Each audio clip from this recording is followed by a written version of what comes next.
Olá, pessoal, tudo bem? Na aula de hoje a gente vai falar um pouquinho, vai fazer uma revisão sobre os assuntos que a gente viu nas aulas passadas. Lembra que a gente falou sobre regimes totalitários e Primeira Guerra Mundial? Pois bem, na aula de hoje a gente vai falar um pouquinho sobre resolver algumas questões e pegar alguns pontos chaves aí que vocês já viram na aula anterior, certo? Vamos lá, essa primeira questão que diz assim: os regimes totalitários da primeira metade do século XX apoiaram-se fortemente na mobilização da juventude em torno da defesa de ideias grandiosas para o futuro da nação. Nesses projetos, os jovens deveriam entender que só havia uma pessoa digna de ser amada e obedecida, que era o líder. Pessoal, nós estamos falando sobre o nacionalismo. Veja que quando a gente fala de regimes totalitários, esse sentimento de nacionalidade, pertencimento, ele está bem à mostra, bem fixo na figura do líder, certo? Continuando aqui.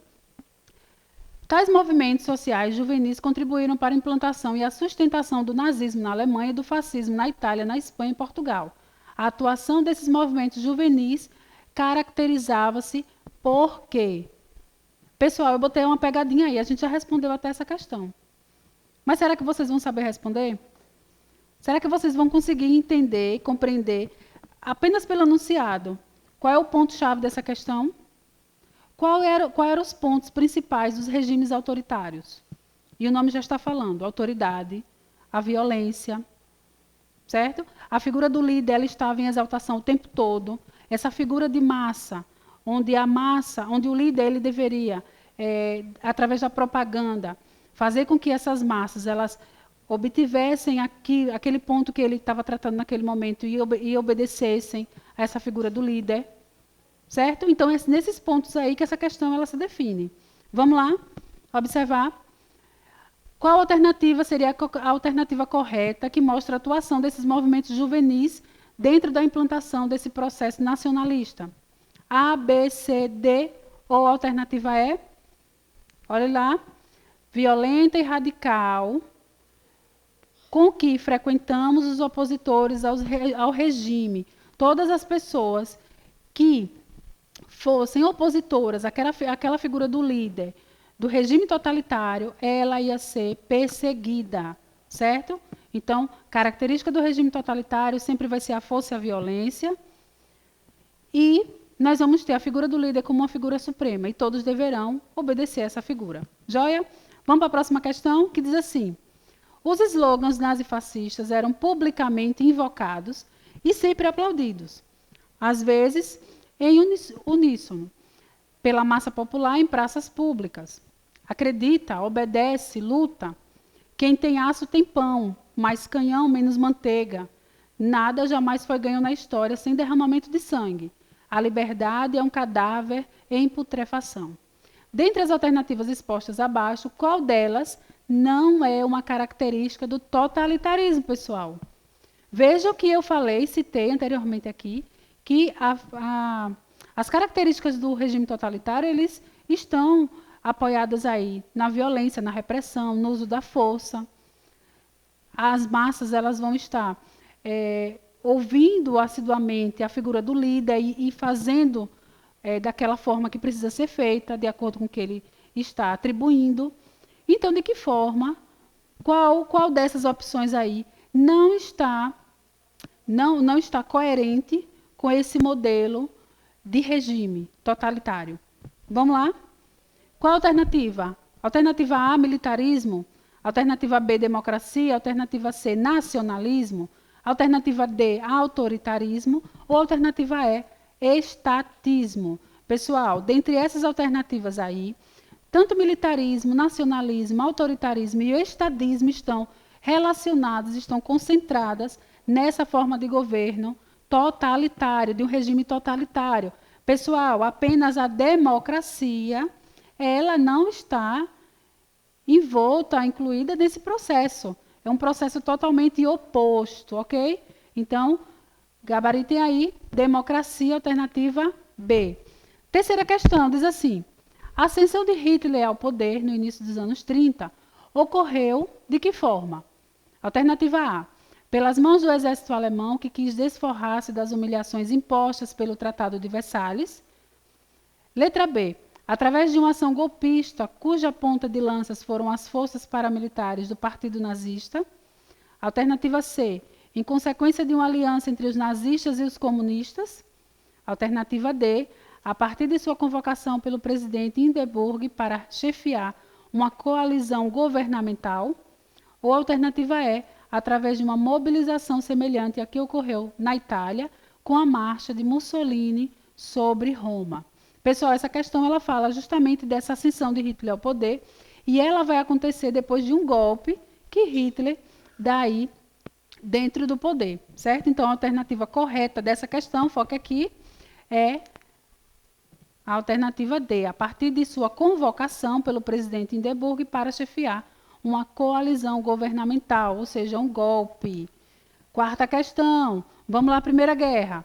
3 décadas, de 1884 a 1914, separam o século XIX, que terminou com a corrida dos países europeus para a África e com o surgimento dos movimentos de unificação nacional pela Europa, do século XX, que começou com a Primeira Guerra Mundial.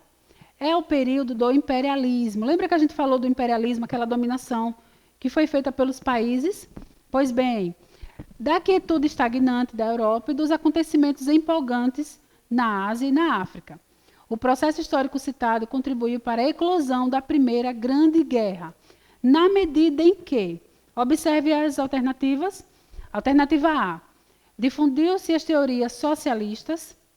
Letra B, acirrou-se as disputas territoriais. Letra C, superou as crises econômicas. Alternativa D, multiplicou os conflitos religiosos. Alternativa E, conteve os sentimentos xenófobos.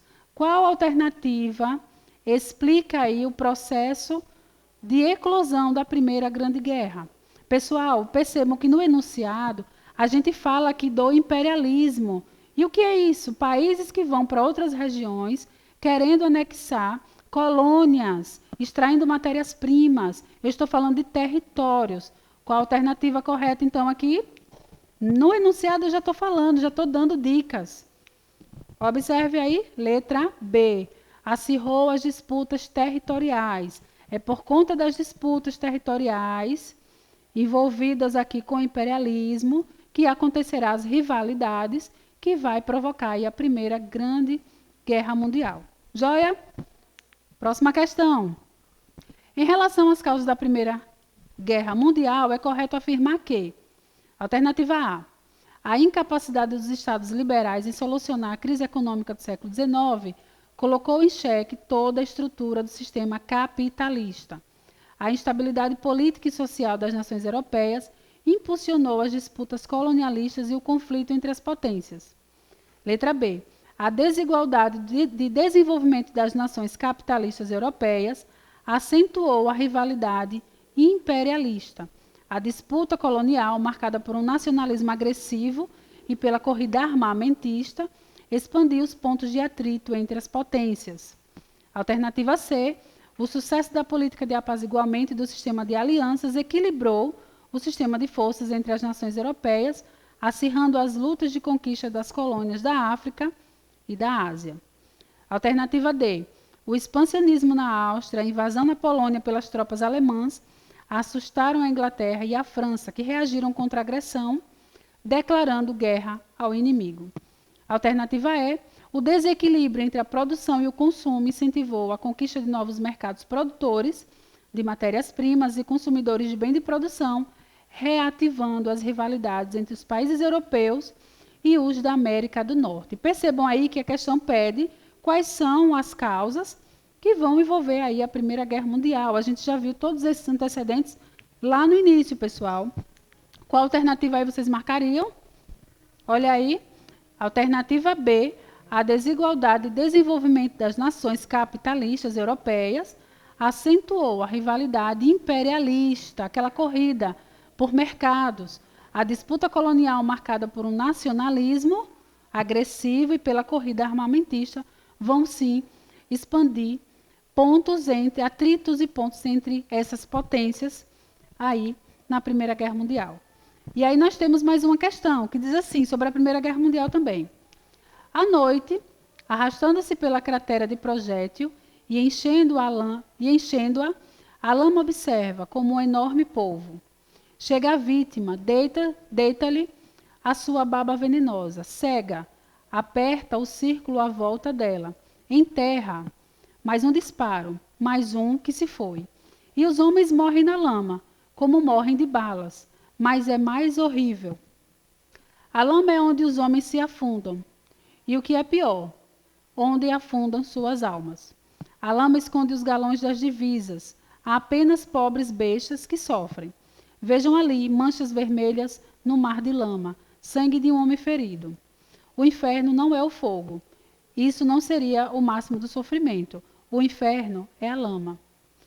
Texto escrito por soldados franceses, testemunho do que ocorreu em 1917, é uma perfeita descrição de que guerra nós falamos aqui. Inclusive, eu mostrei até uma imagem que relatava um pouquinho disso que a gente viu aqui no enunciado.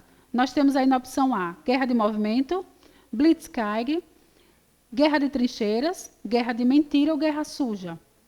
Qual dessas alternativas aí, de acordo com o que o texto trabalha, qual é essa perspectiva?